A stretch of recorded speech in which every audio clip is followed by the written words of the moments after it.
بسم الله الرحمن الرحيم. خبر هام.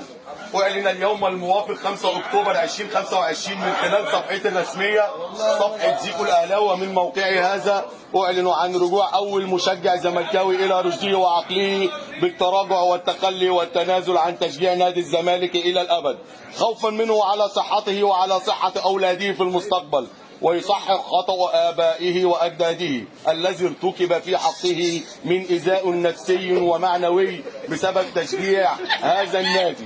والآن حلف القسم وتجريده من ارتداء فانيلة نادي الزمالك. أقسم بالله العظيم.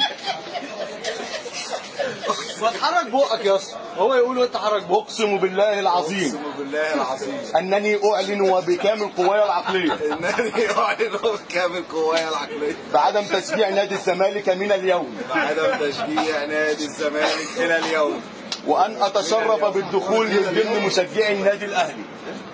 أتشرف بالدخول إلى مشجعي النادي الأهلي، أعظم نادي في الكون، اعظم نادي، نادي القرن الأفريقي، نادي القرن الافريقي، وأن أحافظ على مبادئ النادي الأهلي وانا احافظ على مبادئ النادي الاهلي وقيمه، وقيامه، وأحمد الله إنها جت على كده، والحمد لله انها جت على كده، وأحمد الله إنني لم أمرض مرضا مزمنا الحمد لله ان ما جابليش ازمه قلبيه ولا من سكر أمراض الضغط والسكر وأمراض القلب المزمنة، وامراض القلب المسلم. والله على ما أقول شهيد. وعلى ما اقول شابة رجالة، شابة رجالة. العب يابا، العب يابا، العب يابا، العب يابا، ارمي يابا، ارمي يابا. الله أكبر، الله أكبر، الله أكبر، الله أكبر. بس يابا خلاص، شكرا، سكرين يا معلم.